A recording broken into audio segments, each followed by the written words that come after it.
જો આ વખતે કોન્સ્ટેબલની ભરતી આવશે કે કેમ એવો એક પ્રશ્ન છે. હું મારા મત પ્રમાણે, મારા અનુમાન પ્રમાણે હા પાડું છું. મારા અનુમાન પ્રમાણે, મારા મત પ્રમાણે હા પાડું છું કે 2026ની સાલમાં મને એવું હુજે છે, એમ કહું છું. હું એમ શ્યોર શોટ નથી કહેતો આવું આવે જ તે, તો બસ તમારા પાસે હાથ જોવરાવો ને સાહેબ, હું આ વખતે લાગી જઈશ કે નહીં લાગી જાય. એટલે હું કહીશ કે ના, આ રેખા થોડીક આમ આડી થઈ ગઈ એટલે તું નહીં લાગે એમ. સમજાણું કે નહીં?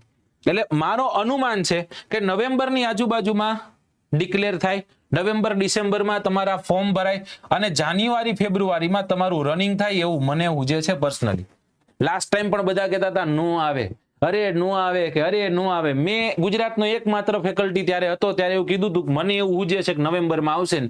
જેમ મેં કીધું ને એમ શબ્દ મારા હાચા પડ્યા હતા. સરસ્વતી બેસી ગઈ હશે, બીજું તો શું કહું. અહમ અભિમાન ઈગો જરાય છે જ નહીં, હેને. છેલ્લા 10 વર્ષથી ભણાવી છે અને અહમ અભિમાન હોત તો કેદું ના ખોવાઈ ગયા હોત. નવેમ્બર ડિસેમ્બરમાં મને એવું હુજે છે કે તમારી ભરતી ડિક્લેર થાય અને જાન્યુઆરી ફેબ્રુઆરીમાં તમારું રનિંગ લેવાય. આ અંદાજ આપણે લગાવી રહ્યા છીએ. 1 મિનિટ પૂરતું આપણે વિચાર લઈએ કે 2026માં એ લોકોએ ભરતી નથી આપી. જાઓ, એટલે આપણે જુલાઈ મહિનાના એન્ડમાં આપણી બેચ સ્ટાર્ટ કરી, એટલે ઓગસ્ટ મહિનાથી બેચ સ્ટાર્ટ થઈ એવું તમે ગણો 1 તારીખથી. એટલે ઓગસ્ટ થી આવતો ઓગસ્ટ ગણીએ ને, આપણે ગણીએ ને એટલે 1 વર્ષ થાય. કેટલું વર્ષ થાય? 1 વર્ષ. દોસ્તો હું તમને જરૂરથી કહીશ કે આ વખતે કદાચ ન આવીને એની પછીના વર્ષે આવીને તો ત્યારે તમારો સિલેબસ આમ સરસ રીતના, મસ્ત રીતના પૂરો થયો હશે અને તમે 4-5 વાર રિવિઝન કરીને બેઠા હશો.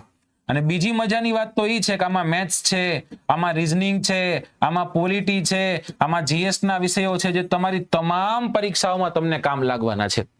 એટલે જો તમે મને કહેતા હોય કે સાહેબ હું આવો પ્રશ્ન પૂછીશ તો મારે પૂછાય, તો હું તમને એક મોટા ભાઈ તરીકે, તમારા એક માર્ગદર્શક તરીકે હું તમને એક વાત જરૂરથી કહીશ કે મગજમાંથી એ કાઢ નાખો પરીક્ષા ક્યારે આવશે. મગજમાં ખાલી એ ચડાવો કે 2026માં આવશે તો હું પાસ થઈ શકીશ, 2027માં આવશે તો હું પાસ થઈ શકીશ. જેમ કે આ વખતનું 200 માર્ક્સનું પેપર હતું. આ 200 માર્ક્સના પેપરમાંથી તમારામાંથી કોઈ એવું હતું કે 160 પ્લસ લઈ આવે?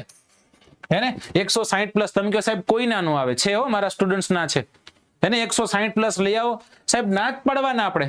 અને જો લાવી એમ હોત તો કદાચ આ વખતે પરીક્ષા દીધી હતી એ જ પરીક્ષામાં આપણે લાગી ગયા હોત ને, કે પછી સારા માર્ક્સ થતા હોત ને, તો અહીંયા તમે રાહ જોઈને ન બેઠા હોત ને.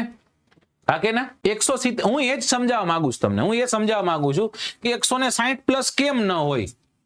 હેને, હોય છે, લોકો લાવે છે ભાઈ, બરાબર, લોકો લાવે છે. યાત્રીબેનનું હમણાં એક પોડકાસ્ટ કર્યું, એમાં તમે જો એમને 156 પ્લસ થાય છે. તો લાવે છે, લાવનારા લોકો લાવે છે ને. ક્યારે લાવે છે તો એવું પૂછપૂછ ન કરતા ભરતી ક્યારે આવશે. સાહેબ તમે ટાઈમે સિલેબસ પૂરો કરી દઈશો ને. ઘણા લોકો લાઈવ બેચમાં એવા પ્રશ્ન કરતા હોય છે, સાહેબ હજી ભૂગોળના કેટલા લેક્ચર બાકી છે. This is not your business. તમારે એમાં જોવાનું જ નથી, તમારે એમાં ધ્યાન જ નથી દેવાનું. તમને એટલી ખબર પડે, ઝાલા સાહેબનો લેક્ચર હતો આજે, 2 કલાક સાહેબે ભણાયું તો કે હા, એ 2 કલાકમાં જે સાહેબે ભણાયું મારા મગજમાં ચડ્યું તો કે ના, નથી ચડ્યું તો કેમ કરીને ચડાવું, વારંવાર રિવિઝન કરીને ચડાવું. કાલે કોનો લેક્ચર છે? અકરમ સાહેબનો લેક્ચર છે. અકરમ સાહેબ જે ભણાવશે મગજમાં ચડ્યું કે નહીં? નથી ચડ્યું. તો મારે એને કેટલી વાર રિવિઝન કરું કે મગજમાં ચડી જાય? તો એ તમારા પર છે. ટોટલી કેના પર છે દોસ્તો? તમારા પર છે. એટલે બીજી બધી જ બાબતોને મૂકી દો. હું તમને એક જ મુદ્દાનો કાર્યક્રમ આપું છું, એક જ મુદ્દાનો કાર્યક્રમ. આને અમલ કરવાનો છે. અને બધા લોકો, અહીંયા જેટલા લોકો છે, બરાબર, એ લોકોએ મને આવું લખીને દઈ દેવાનું છે, તમે કયો એ સાચું,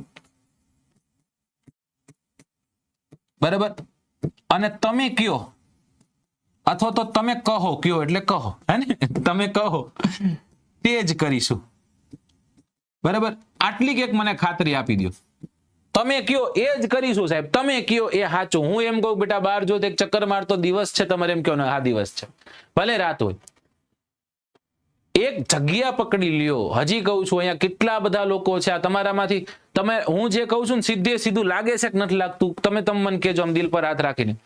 અલગ અલગ જગ્યાએ, બધી જગ્યાએ ફરતો વર્ગ છે.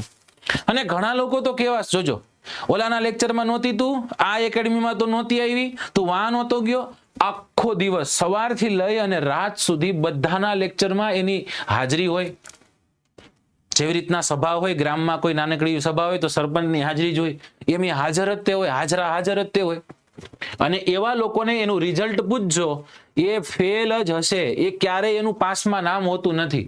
હંમેશા યાદ રાખજો, જે ખખડે ને, જે ગાજે ને, એ ખરેખર છેક સુધી પહોંચી ન શકે. ગાજવાનું નથી, ખખડવાનું નથી.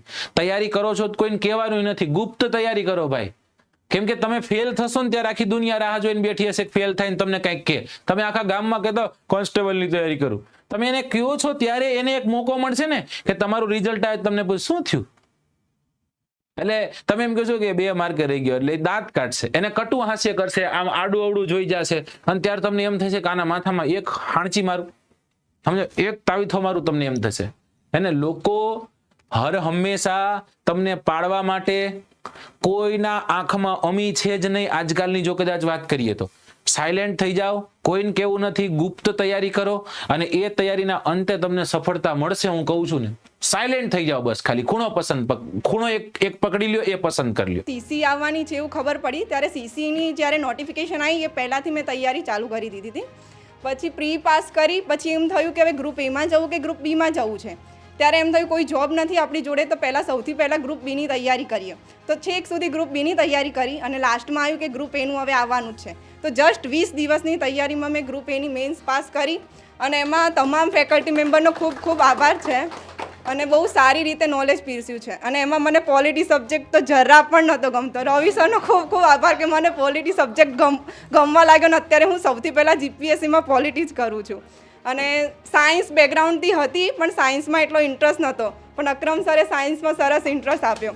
અને જિયોગ્રાફી, જે તો મને ભણવું જ નહીં ગમતું, ક્યારે શું નદી છે કે કંઈ છે ખબર નથી પડતી, પણ તમારા બધાના સારા પ્રયત્ન છે કે જેથી હું સબ્જેક્ટ સમજી શકી અને સારી રીતે અત્યારે પણ આગળ વધું અને જીપીએસસી સુધી પહોંચીશ. તો એમાં વેબ સંકુલની જર્ની મારા માટે બહુ જ સારી રહેશે. અને હજી બી આગળ જવું, સરના એવા બધાના આશીર્વાદ કે ક્લાસ 1 સુધી બનું અને ફરીથી અહીંયા આવું એક અધિકારી બનીને.